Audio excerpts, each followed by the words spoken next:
Every summer, transfer windows are sold to us as a chance for clubs to fix what's broken. But here's the thing, nobody wants to admit heading into the new season. Some of Europe's biggest clubs still haven't fixed anything. They've spent the money, they've done the unveilings, they've posed for the photos in the new kit, and yet the exact hole that they knew needed to be fixed is still sitting there wide open, waiting to be exposed in week 1. So let's expose the gaps that your favourite teams have yet to close.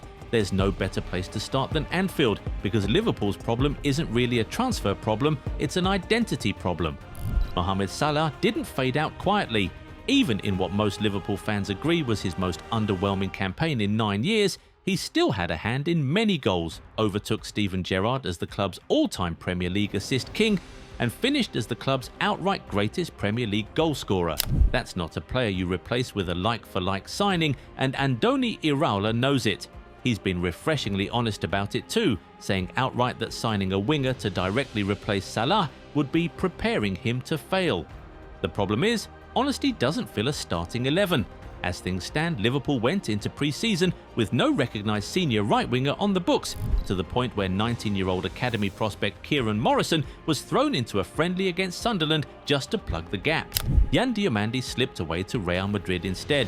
Barcola remains an option, but even Jamie Carragher has pointed out the irony that Liverpool are stacked on the left with Gakpo, Ngumoha and new arrival Victor Munoz, yet still have nobody who looks remotely comfortable cutting in from the right.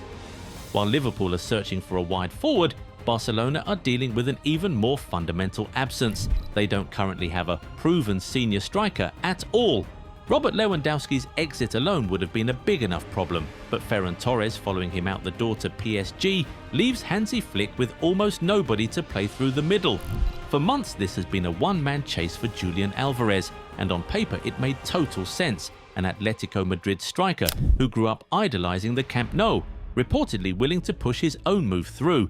But Atletico's president has been almost theatrically stubborn about it, at one point comparing the certainty of Alvarez staying to guaranteeing you won't die before the year is out. Even a reported €100 million bid wasn't enough to change that stance. So Barcelona have quietly activated Plan B, and it's not a name many casual fans would have predicted a year ago. Jorge Mikautadze, who scored 15 goals for Villarreal last season after arriving from Lyon for half the fee Barcelona would now pay, has reportedly given the green light to a move. It's a fraction of what Alvarez would cost, and it tells you everything about how urgent this need has become that a club of Barcelona's stature is this far down the contingency list this deep into August. That contingency planning theme actually connects perfectly to what's happening across the city rivalry in Madrid, because Real Madrid spent this entire summer convinced they'd finally solved their holding midfield problem, only to watch it evaporate in the space of a single week. Rodri was the dream signing. A ball-playing number 6 who doesn't panic under pressure, exactly what Jose Mourinho's midfield has been crying out for since Casemiro left years ago. Except Rodri didn't choose Real Madrid. He chose Barcelona, and his own agent confirmed it publicly, praising Madrid's class while still walking away from them.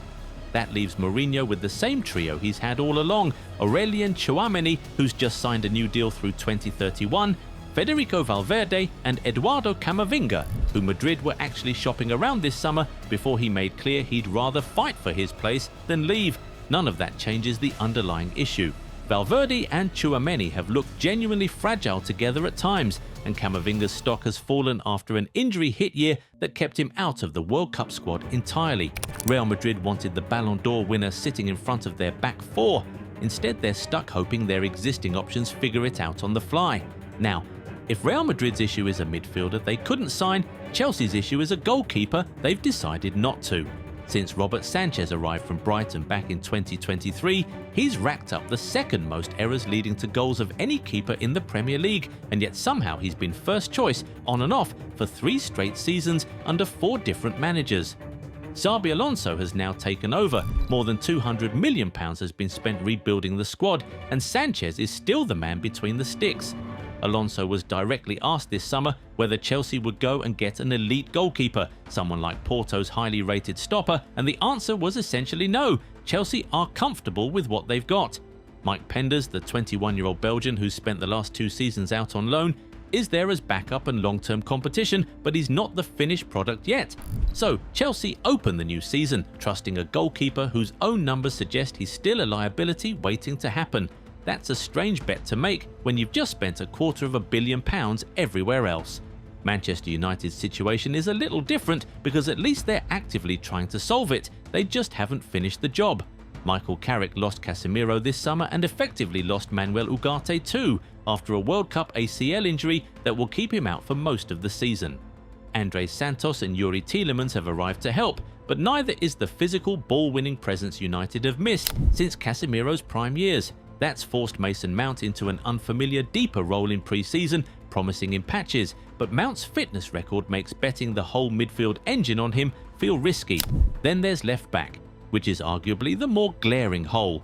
Luke Shaw remains United's only senior recognised option there, with Patrick Dorgu now used almost exclusively further forward and Harry Amas expected to leave on loan.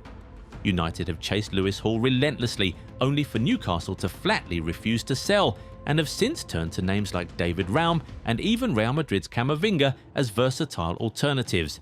Until one of those actually gets over the line, United are one Luke Shaw injury away from a genuine crisis down that flank. Tottenham's problem, meanwhile, isn't really about quality, it's about numbers. Under new manager Roberto De Zerbi, Spurs have actually had a busy window, breaking their transfer record twice, but their winger options have been decimated by injury. Mohamed Kudus and Dejan Kulusevski, their two most reliable right-sided threats, only returned to individual training this month after months out, which meant both were left at home for the pre-season tour of Australia and New Zealand. On the left, Mathys Tel is genuinely the only fit senior option, since Wilson Odobert is still recovering from the same kind of serious knee injury that wrecked Kulusevski's last campaign. Between the two of them last season, Tel and Odobert combined for just 4 goals and 3 assists across 55 Premier League appearances. De Zerbi has been chasing reinforcements from Cody Gakpo to Manchester City's Savinho, and has publicly promised there's still one more bomber coming before deadline day. Until that arrives, Spurs are one more injury away from having almost nobody they can trust out wide. And finally, there's a problem that no transfer window can really fix, and that's Inter Milan's aging core. Even after landing John Stones this summer, a genuinely smart low-risk signing at 32, Inter's spine is still built around players like Henrik Mkhitaryan at 37 and Hakan Calhanoglu at 32. Chivu himself has admitted the squad isn't at full physical sharpness heading into the new campaign. It's the classic aging team trap, win now, and it's short-lived because the clock doesn't stop for anyone. Struggle, and you're stuck with declining legs and no easy reset button. Either way, it's a problem money alone can't solve, and that might be the most dangerous kind of all. 7 clubs, 7 completely different flavors of dysfunction, and yet the same underlying lesson. Spending big doesn't guarantee you've actually fixed anything. Which of these issues do you think needs to be solved quickest? Let us know in the comments. Remember to leave a like on the video if you enjoyed it and subscribe to the channel. Also, be sure to turn on post notifications so that you never miss out on any new videos. See you next time, bye. Football fans, this is the deal you don't want to miss. Whether you're hunting for an iconic World Cup jersey or the colours of your favourite club, Goal90 Shop has the perfect pick for you. And right now, everything is a flat 15% off, with free shipping anywhere in the world. So don't wait. Hit the link in the description, head over to Goal90 Shop and grab your favourite jersey today.